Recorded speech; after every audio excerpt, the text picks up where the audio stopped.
लेते हैं उन लोगों की जिनका फ्यूचर जो है वो कहीं ना कहीं एक्सप्रेस एंट्री में डायरेक्ट नहीं उनको दिख रहा है, क्योंकि उनके पॉइंट्स जो है वो काफ़ी ज़्यादा लो है, या यूँ कहें कि 460 से बिलो है या 50 से बिलो है। ऐसे लोगों के लिए जो एक सक्सेस लेके आएगा that is going to be through PNP. और इसका सबसे बेस्ट एग्जांपल है ड्यूरिंग कोविड, जिस तरह से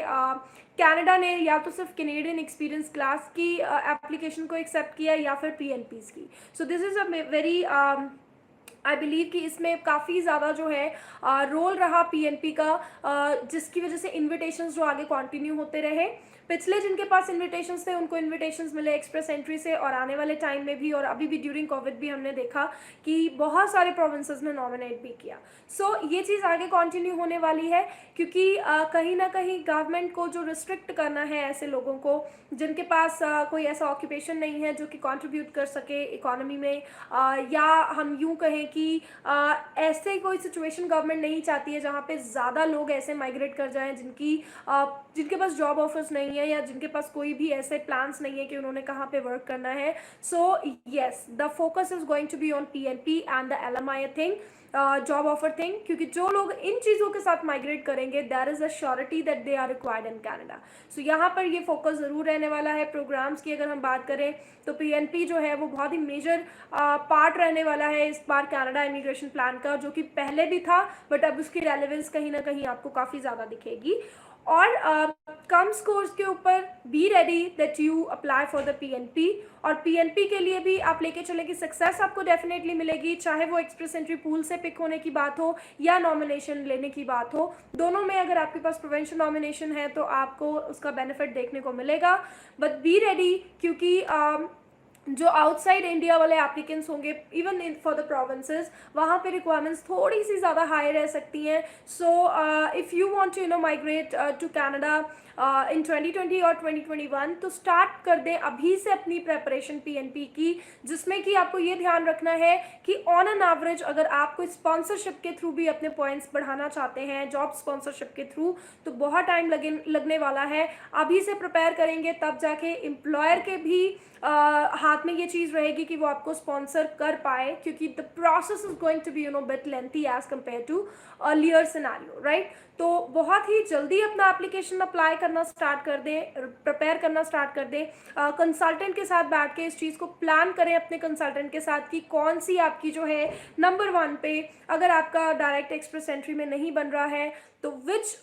NOC is best for you, क्योंकि एनओसी बहुत मैटर करने वाली है आपकी सिचुएशन में। बेसिकली अभी के लिए कनाडा के लिए बहुत इंपॉर्टेंट है कि वो एनओसीज को ध्यान में रख के लोगों को बुलाएं। एंड आपके लिए बहुत इंपॉर्टेंट है कि आप अपनी एप्लीकेशन जब प्लान करें तो उसमें ये ज़रूर देखें कि पिछले 10 सालों में आपके पास कौन सी बेस्ट एनओसी है, और या फिर आपकी अगर मल्टीपल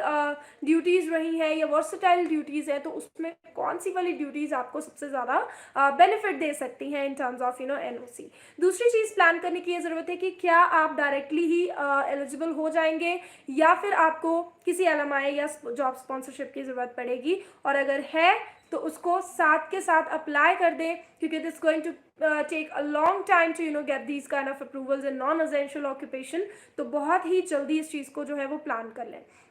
तीसरी चीज़ ये ध्यान में रखनी है कि जब आपके पास एलएमआई भी है, जॉब ऑफर भी है, तो भी nomination is going to take time, क्योंकि जो एप्लीकेंट्स हैं ऑलरेडी मैंने आपको जैसे बताया कि काफ़ी एप्लीकेंट्स को नहीं अभी तक अप्रूवल मिली है। So provinces are slow due to ये जो सारा ब्रेकडाउन हुआ है सारे सिस्टम का, उसकी वजह से कहीं ना कहीं चीज़ें अभी बहुत जल्दी फास्ट पेस पे नहीं आ पाएंगी, लेकिन धीरे धीरे इस चीज़ को जो है वो कर्ब करने की कोशिश की जा रही है। And if I talk about nomination तो उसमें थोड़ा टाइम लगेगा, लेकिन आपको नॉमिनेशंस में भी रिजल्ट्स देखने को मिलेंगे और अच्छे। और ये 3 चीज़ों के साथ अगर आप प्रिपेयर करके चलते हैं तो आपके कम स्कोर्स के ऊपर भी आप अपना फ्यूचर देख सकते हैं कनाडा इमिग्रेशन में इन दिस कोविड सिचुएशन और आफ्टर कोविड सिचुएशन, राइट। सो ज़रूरत है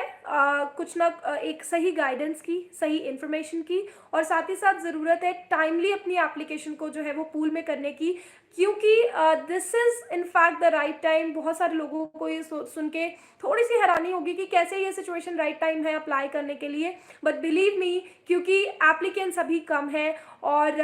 थोड़े ड्रॉप हैं पहले से। तो अगर आप अभी एंटर होते हैं इस पूल में या आप किसी भी सर्विस के लिए अभी अप्लाई करते हैं, तो जब एकदम से क्राउड आएगा इन चीज़ों का, जब लोगों के पास ईसीए हो जाएगा, जब लोगों के पास जो है आइल्स के स्कोर्स होंगे, सेकंड या थर्ड अटेम्प्ट में मोस्टली लोग क्लियर कर पाते हैं, तो उतने ड्यूरेशन के बीच में जो भी बेनिफिट मिलेगा लो स्कोर्स के लिए, क्योंकि सी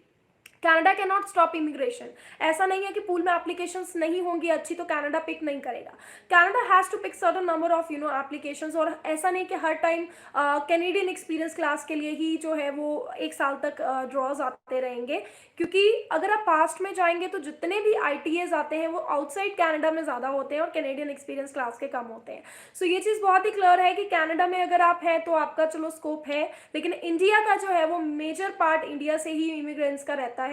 सो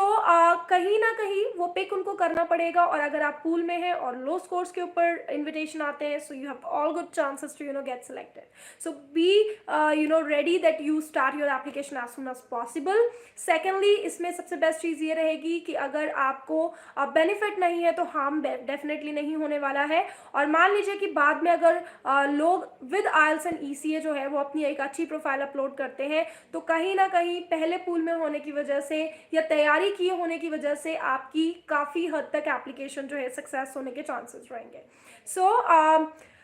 आई होप आपको जो है आज का लाइव सेशन पसंद